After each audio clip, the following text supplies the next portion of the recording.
क्या आप किसी कंपनी के शेयर में इन्वेस्ट करना चाहते हैं और अगर ऐसा है तो इसके निर्णय लेने से पहले आप किन बातों पर विचार करेंगे? जाहिर है कि आप सबसे पहले बिजनेस प्रॉफिटेबिलिटी को देखेंगे, जिससे हम ROE यानी रिटर्न ऑन इक्विटी भी कहते हैं। और इसीलिए आज हम स्टॉक सेंटर में हमारी मार्केट एक्सपर्ट पलक शुक्ला से ROE के बारे में जानेंगे, साथ ही उनसे आज के मेजर लेवल के साथ स्टॉक ऑफ द डे के बारे में भी जानकारी लेंगे। तो पलक, बहुत स्वागत है आपका समाचार प्लस पर। Good morning. Good morning.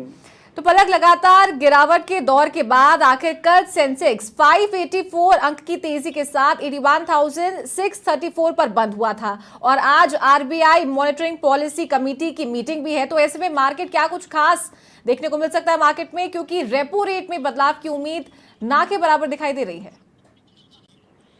हाँ जी, जैसे आफ्टर अ लॉन्ग टाइम हमें कह सकते हैं कल एक कह सकते हैं राहत की सांस मिली जब मार्केट ने एक कवरिंग दिखाई। फाइनली हम लोगों ने एक ग्रीन जोन में मार्केट को बंद होते हुए देखा, क्योंकि पिछले एक हफ्ते से हम रेड में मार्केट को देखे थे, हम ब्लड बाथ जिसको कह रहे थे कि तो कंटिन्यूसली फॉल होता जा रहा है। तो कल फाइनली हमें एक राहत मिली, इन्वेस्टर्स को राहत मिली, ट्रेडर्स को राहत मिली कि एक उम्मीद दिख रही है कि मार्केट अब रिकवर करेगा।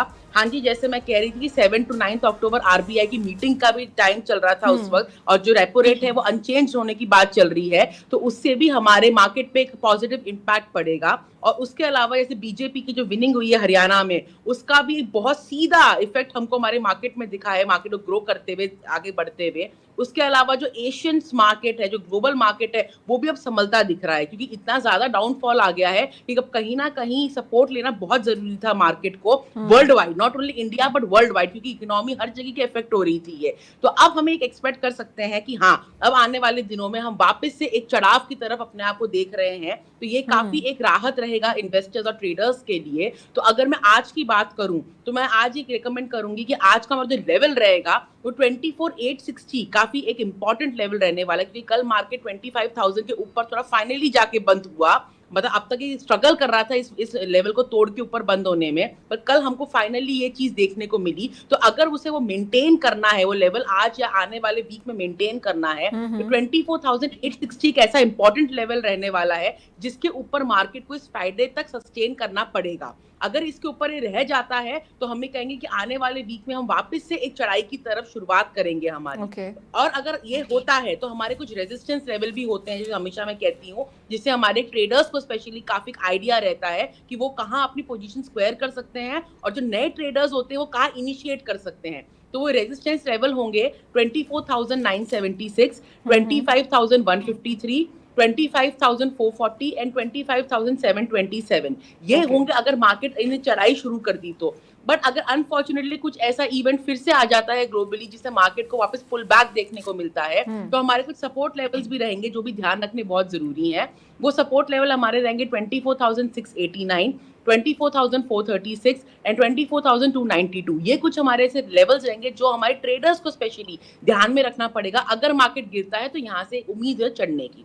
तो अगर आकर मैं स्टॉक्स की बात करूं, मैं कुछ स्टॉक रेकमेंड करना चाहूंगी कि अब मार्केट वापस से एक ग्रीन जोन में जा रहा है, तो एक हमारे इन्वेस्टर्स को एक उम्मीद लग रही है हम कहाँ वापस से इन्वेस्ट करें हमारा पैसा। बिल्कुल। तो वो स्टॉक्स रहेंगे अडानी ग्रीन, डॉक्टर रेड्डी, इन्फोसिस और टोरेंट पावर। ये कुछ ऐसे स्टॉक्स रहने वाले हैं जो आने वाले दिनों में काफी अच्छा एक मूवमेंट दिखा रहे हैं। Specially Adani green, Torrent power में न्यूज काफी अच्छी चल रही है, तो जो इन्वेस्टर्स इसमें आने चाह रहे हैं वो इसको होल्ड कर सकते हैं। अच्छे रिटर्न मिलने की इसमें बहुत ज्यादा ये संभावना आपको दिखाई दे रही है, और ये हमारे ट्रेडर्स के लिए भी इक्वली अच्छे हैं जो इसके अंदर स्विंग ट्रेडिंग करके अपना प्रॉफिट जनरेट कर सकते हैं। तो अगर मैं ओवरऑल इसको मैं समाप्त करूं तो मैं ये कहूंगी कि 24,800 जो है वो थोड़ा नीचे की तरफ एक काफी इंपॉर्टेंट लेवल रहेगा, जो मार्केट को इसको सस्टेन करना जरूरी है। और अगर हम ऊपर की बात करें तो 25,200 से 300 के बीच में शायद हमें थोड़ी फाइट देखने को मिल सकती है मार्केट को। जो अगर इस लेवल को तोड़ देता है मार्केट, तो फिर हम वापस एक रैली की तरफ भागेंगे दिवाली के आसपास, तो शायद हमारी ट्रेडर्स इन्वेस्टर्स की दिवाली वापस अच्छी बन जाए।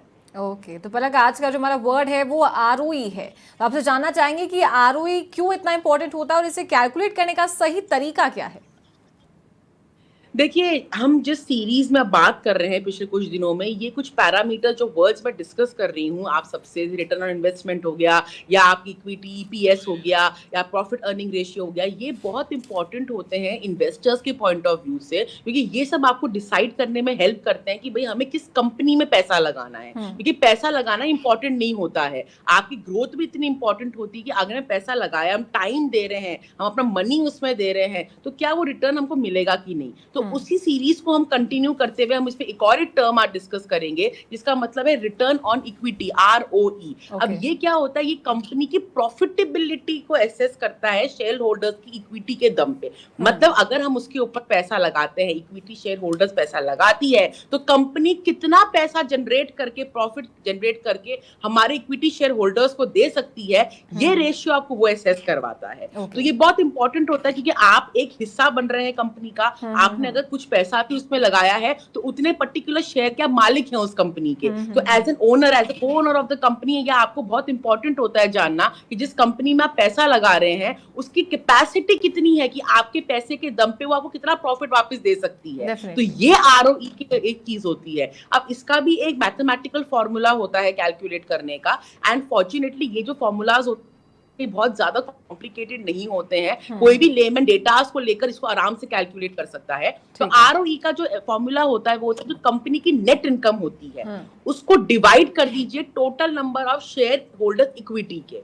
तो वो जो रेशियो उसको हम परसेंटेज में निकालते हैं, मल्टीप्लाई बाय 100 करके, तो वो जो परसेंटेज आता है वो होता है रिटर्न ऑन इक्विटी। तो ये परसेंटेज जितना ज्यादा होगा उतना अच्छा आप एक एनालिसिस कर सकते हैं किसी कंपनी को लेकर कि हाँ ये आपको आने वाले टाइम पे अच्छा रिटर्न देगा। जैसे अगर मैं आपको एग्जांपल दूं, कंपनी की अगर नेट इनकम हुई है 100 करोड़ CR, ठीक है, शेयर होल्डर्स की है, आपकी इक्विटी होल्डिंग है 500 CR, तो हम इसको कैसे कैलकुलेट करेंगे? हम इसको कैलकुलेट करेंगे, कंपनी की नेट इनकम हो गई 100 करोड़, 100 करोड़ डिवाइडेड बाय आपकी इक्विटी शेयर होल्डर्स की होगी 500 करोड़ इनटू 100, तो नियरली 20% हो गया। तो ऐसे आप देख रहे हैं 20% आपको जनरेट कर सकती है कंपनी आपकी इक्विटी अगर आप पैसा लगाते हैं। तो ये एक बहुत अच्छा परसेंटेज होता है क्योंकि हायर जितनी आपकी ROE होगी उतना ही एक आपको जो इन्वेस्टर होता है उसके कॉन्फिडेंस बढ़ता है कि यस हमारे को अच्छा प्रॉफिट कंपनी दे सकती है। क्यों? क्योंकि उसकी प्रॉफिट, खुद की नेट इनकम इतनी अच्छी होती है तभी तो वो आपको प्रॉफिट डिस्ट्रीब्यूट करेगी।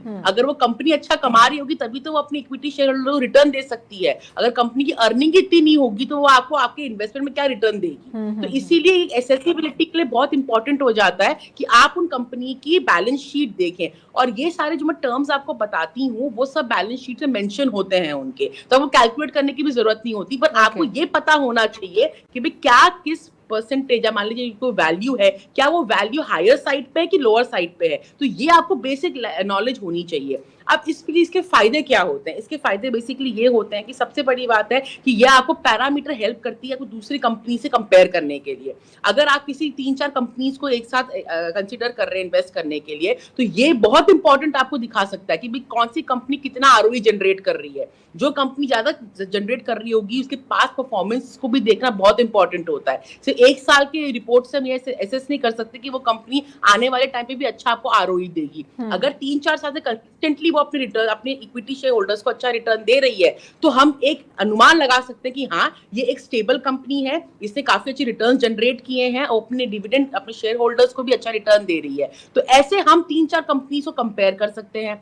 ये आपकी प्रॉफिटेबिलिटी को एक्सेस करने में हेल्प करता है। जो इन्वेस्टर्स ये देखते हैं कि भाई जिनके टारगेट्स होते हैं कि 1 साल में, 6 महीने में, 2 साल में, 5 साल में हमें इतना प्रॉफिट निकालना है, तो ये आपको हेल्प करता है एसेस करने में कि यस आपको इस कंपनी में इन्वेस्ट करना चाहिए। क्योंकि अगर मान लीजिए अगर आपका टारगेट एक साल में 1 लाख रुपए जनरेट करने का है, तो एटलीस्ट ऐसी कंपनीज आपको सर्च करनी चाहिए जिसका ROE एटलीस्ट 10 to 15% से ऊपर हो, तभी आप आपके पैसों को इतना जनरेट करा सकती है 1 साल के अंदर अंदर। तो ये आपको हेल्प करती है प्रॉफिटेबिलिटी एडजस्ट कर आपको एसेस करने में। तीसरा ये होता है कि ये आपको ओवरऑल मार्केट सेक्टर्स को हेल्प करती है एनालिसिस करने में कि भाई इसमें आपको ये पता होता है कि कौन से सेक्टर्स इस वक्त अगर ज्यादा अच्छे चल रहे हैं, तो आप ROE से ये भी पता कर सकते हैं कि कौन से सेक्टर्स अच्छा इस वक्त इनकम जनरेट कर रहे हैं। क्योंकि ज्यादा इनकम का मतलब अगेन जैसे मैंने आपको समझाया कि आपको रिटर्न भी ज्यादा देंगे, तो आपको सेक्टर एनालिसिस भी करवाने में बहुत इंपॉर्टेंट होता है कि काफी लोग कंफ्यूज होते हैं ये कि मैम हमें ये बताइए कि कौन से सेक्टर में हमें इन्वेस्ट करना चाहिए। तो सेक्टोरियल में भी ये आपको हेल्प करता है कि आपको इन्वेस्ट करना चाहिए। अब इसमें क्या होता है, सिंपल सी चीज है, इसमें 3 तरीके से आरओई कैलकुलेट करते हैं एक कंपनी। एक होता है बेसिक, एक होता है एडजस्टेड, एक होता है सस्टेनेबल प्रॉफिटेबिलिटी। अब बेसिक जैसे मेरे को फॉर्मूला बताया, नेट इनकम और इक्विटी शेयर होल्डर्स की होल्डिंग के बेसिस पे होता है। एडजस्टेड आरओई क्या होता है? एडजस्टेड आरओई वो होता है कि वो प्रॉफिट के बेसिस पे कंपनी दिखाती है जो एक्सटर्नल फैक्टर्स को एलिमिनेट कर देती है, जैसे इंटरेस्ट, डिविडेंड, टैक्स, इन सबको हटा के जो उस कंपनी का प्रॉफिट आता है उसके बेसिस पे आप इवैल्यूएट करते हैं कि अब वो कितना प्रॉफिट जनरेट कर सकती है, ये सब एक्सपेंसेस पे करने से पहले। क्योंकि ये चीजें ऐसी होती हैं जो कंपनी को वैसे पे करनी पड़ती है, टैक्स देना पड़ता है, डिविडेंड देना पड़ता है, इंटरेस्ट पे करना पड़ता है, तो उसको निकालने के देने से पहले जो आपका प्रॉफिट आता है उसे हम कहते हैं एडजस्टेड आरओई। उससे भी आपको एक आइडिया होता है कि कंपनी कितना आरओई जनरेट कर रही है। और सस्टेनेबल आरओई ये होता है जो लॉन्ग टर्म प्रॉफिट कंपनी जो देती हैं। कुछ ऐसी कंपनीज होती हैं जो आपको 2-3 साल में रिटर्न देती हैं, वो आपको मंथली बेसिस, क्वार्टरली बेसिस पे नहीं देती हैं। तो ऐसी कंपनी सस्टेनेबल आरओई दिखाती हैं कि यस, आने वाले 3 साल में हम इतना लंबा प्रॉफिट हम एक्सपेक्ट कर रहे हैं हमारी कंपनी के, तो उसके बेसिस पे भी आप कैलकुलेट कर कितनी है कि आपके पैसे के दम पे वो आपको कितना प्रॉफिट वापस दे सकती है। तो ये आरओई की एक चीज होती है। अब इसका भी एक मैथमेटिकल फॉर्मूला होता है कैलकुलेट करने का, एंड फॉर्चुनेटली ये जो फॉर्मूलाज होते हैं बहुत ज्यादा कॉम्प्लिकेटेड नहीं होते हैं। कोई भी लेमन डेटास को लेकर इसको आराम से कैलकुलेट कर सकता है। तो आरओई का जो फॉर्मूला होता है वो होता है जो कंपनी की नेट इनकम होती है उसको डिवाइड कर दीजिए total number of share holder equity के।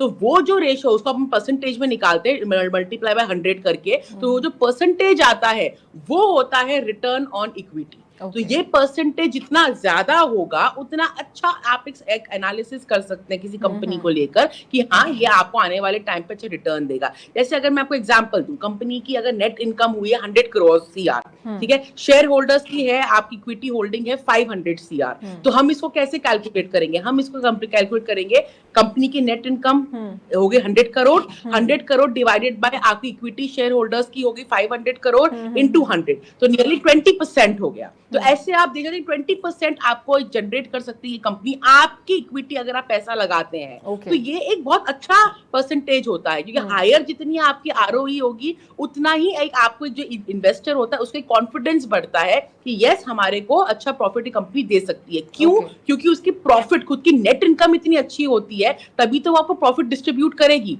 अगर वो कंपनी अच्छा कमा रही होगी तभी तो वो अपनी इक्विटी शेयर होल्डर को रिटर्न दे सकती है। अगर कंपनी की अर्निंग इतनी नहीं होगी तो वो आपको आपके इन्वेस्टमेंट में क्या रिटर्न देगी? तो इसीलिए एसेसिबिलिटी के लिए बहुत इंपॉर्टेंट हो जाता है कि आप उन कंपनी की बैलेंस शीट देखें, और ये सारे जो मैं टर्म्स आपको बताती हूँ वो सब बैलेंस शीट में मेंशन होते हैं उनके, तो वो कैलकुलेट करने की भी जरूरत नहीं होती। पर आपको ये पता होना चाहिए कि भाई क्या किस परसेंटेज है, मान लीजिए कोई वैल्यू है, क्या वो वैल्यू हायर साइड पे है कि लोअर साइड पे है, तो ये आपको बेसिक नॉलेज होनी चाहिए। अब इसके फायदे क्या होते हैं? इसके फायदे बेसिकली ये होते हैं कि सबसे बड़ी बात है कि ये आपको पैरामीटर हेल्प करती है कोई दूसरी कंपनी से कंपेयर करने के लिए। अगर आप किसी 3-4 कंपनीज को एक साथ कंसीडर कर रहे हैं इन्वेस्ट करने के लिए, तो ये बहुत इंपॉर्टेंट आपको दिखा सकता है कि भाई कौन सी कंपनी कितना आरओई जनरेट कर रही है। जो कंपनी ज्यादा जनरेट कर रही होगी उसके पास परफॉर्मेंस को भी देखना बहुत इंपॉर्टेंट होता है। सिर्फ 1 साल के रिपोर्ट से हम ये एसेस नहीं कर सकते कि वो कंपनी आने वाले टाइम पे भी अच्छा आपको आरओई देगी। अगर 3-4 साल से कंसिस्टेंटली अपने रिटर्न, अपने इक्विटी शेयर होल्डर्स को अच्छा रिटर्न दे रही है, तो हम एक अनुमान लगा सकते हैं कि हाँ ये एक स्टेबल कंपनी है, इसने काफी अच्छी रिटर्न जनरेट किए हैं और अपने डिविडेंड अपने शेयर होल्डर्स को भी अच्छा रिटर्न दे रही है। तो ऐसे हम 3-4 कंपनी को कंपेयर कर सकते हैं। ये आपकी प्रॉफिटेबिलिटी को एक्सेस करने में हेल्प करता है। जो इन्वेस्टर्स ये देखते हैं कि भाई जिनके टारगेट्स होते हैं कि 1 साल में, 6 महीने में, 2 साल में, 5 साल में हमें इतना प्रॉफिट निकालना है, तो ये आपको हेल्प करता है एसेस करने में कि यस आपको इस कंपनी में इन्वेस्ट करना चाहिए। क्योंकि अगर मान लीजिए अगर आपका टारगेट एक साल में 1 लाख रुपए जनरेट करने का है, तो एटलीस्ट ऐसी कंपनीज आपको सर्च करनी चाहिए जिसका आरओई एटलीस्ट 10 to 15% से ऊपर हो, तभी आप अपने पैसों को इतना जनरेट करा सकती है 1 साल के अंदर अंदर। तो ये आपको हेल्प करती है प्रॉफिटेबिलिटी एडजस्ट कर आपको एसेस करने में। तीसरा ये होता है कि ये आपको ओवरऑल मार्केट सेक्टर्स को हेल्प करती है एनालिसिस करने में कि भाई इसमें आपको ये पता होता है कि कौन से सेक्टर्स इस वक्त अगर ज्यादा अच्छे चल रहे हैं, तो आप आरओई से ये भी पता कर सकते हैं कि कौन से सेक्टर्स अच्छा इस वक्त इनकम जनरेट कर रहे हैं। क्योंकि ज्यादा इनकम का मतलब अगेन जैसे मैंने आपको समझाया कि आपको रिटर्न भी ज्यादा देंगे, तो आपको सेक्टर एनालिसिस भी करवाने में बहुत इंपॉर्टेंट होता है कि काफी लोग कंफ्यूज होते हैं ये कि मैम हमें ये बताइए कि कौन से सेक्टर में हमें इन्वेस्ट करना चाहिए। तो सेक्टोरियल में भी ये आपको हेल्प करता है कि आपको इन्वेस्ट करना चाहिए। अब इसमें क्या होता है, सिंपल सी चीज है, इसमें 3 तरीके से आरओई कैलकुलेट करते हैं एक कंपनी। एक होता है बेसिक, एक होता है एडजस्टेड, एक होता है सस्टेनेबल प्रॉफिटेबिलिटी। अब बेसिक जैसे मेरे को फॉर्मूला बताया, नेट इनकम और इक्विटी शेयर होल्डर्स की होल्डिंग के बेसिस पे होता है। एडजस्टेड आरओई क्या होता है? एडजस्टेड आरओई वो होता है कि वो प्रॉफिट के बेसिस पे कंपनी दिखाती है जो एक्सटर्नल फैक्टर्स को एलिमिनेट कर देती है, जैसे इंटरेस्ट, डिविडेंड, टैक्स, इन सबको हटा के जो उस कंपनी का प्रॉफिट आता है उसके बेसिस पे आप इवैल्यूएट करते हैं कि अब वो कितना प्रॉफिट जनरेट कर सकती है, ये सब एक्सपेंसेस पे करने से पहले। क्योंकि ये चीजें ऐसी होती हैं जो कंपनी को वैसे पे करनी पड़ती है, टैक्स देना पड़ता है, डिविडेंड देना पड़ता है, इंटरेस्ट पे करना पड़ता है, तो उसको निकालने के देने से पहले जो आपका प्रॉफिट आता है उसे हम कहते हैं एडजस्टेड आरओई। उससे भी आपको एक आइडिया होता है कि कंपनी कितना आरओई जनरेट कर रही है। और सस्टेनेबल आरओई ये होता है जो लॉन्ग टर्म प्रॉफिट कंपनी जो देती हैं। कुछ ऐसी कंपनीज होती हैं जो आपको 2-3 साल में रिटर्न देती हैं, वो आपको मंथली बेसिस, क्वार्टरली बेसिस पे नहीं देती हैं। तो ऐसी कंपनी सस्टेनेबल आरओई दिखाती हैं कि यस, आने वाले 3 साल में हम इतना लंबा प्रॉफिट हम एक्सपेक्ट कर रहे हैं हमारी कंपनी के, तो उसके बेसिस पे भी आप कैलकुलेट कर सकते हैं कि हाँ, अगर 3 साल में प्रॉफिट इतना जनरेट कर लेती है ये कंपनी तो हमें इतना परसेंटेज आरओई मिलेगा। तो ये कुछ ऐसी चीजें होती हैं जिससे आपको एक आइडिया लगता है कि आरओई कितना इंपॉर्टेंट है, क्योंकि ये आप ही की कैपिटल के ऊपर कितना आपको प्रॉफिट मिलेगा कंपनी से, ये एक्सेस करना इंपॉर्टेंट रहता है। तो मेरे हिसाब से ये चीज पहले एक इन्वेस्टर को देखनी चाहिए, इनफैक्ट इन्वेस्ट करने से पहले, ताकि वो ये आइडिया लगा सके कि अगर वो फला कंपनी या एबीसी कंपनी में इन्वेस्ट करता है तो उसको कितने साल में कितना रिटर्न मिलने की होती है। और अगेन एक चीज मैं बहुत ही क्लियर करना चाहूंगी, काफी लोग ये पूछते हैं कि मैम हमें क्या टेन्योर देखना चाहिए किसी भी कंपनी की बैलेंस शीट का, तो मैं हमेशा ये कहती हूँ 2 से 3 साल के पास रिकॉर्ड्स आप बिल्कुल देखें, क्योंकि उसमें क्या होता है, काफी जो इन्फ्लेशन, रिसेशन और जितनी मूवमेंट्स कंपनी देखती है उससे आपको एक आइडिया लग जाता है कि अगर किसी कंपनी में कोई कई बार ग्लोबल इवेंट आता है तो क्या उस कंपनी में इतनी कैपेसिटी होती है कि वो उन चीजों को एडजस्ट करके आपको वापस प्रॉफिट में ला सके। तो वो आपको 2-3 साल के डेटा से पता लग जाता है। तो ये मेरा एक छोटा सा एक व्यू था। ठीक है पलक, बहुत शुक्रिया आपका हमारे साथ जुड़ने के लिए। तो आज का वर्ड हमारा था आरओई, जिसके बारे में हमारी मार्केट एक्सपर्ट पलक शुक्ला ने आपको जानकारी दी है। तो डेफिनेटली आप भी अगर स्टॉक मार्केट में इन्वेस्ट कर रहे हैं तो आरओई का जरूर ध्यान रखें, इससे आपको काफी ज्यादा बेनिफिट होगा। और इसी के साथ स्पेशल सेगमेंट में फिलहाल इतना ही।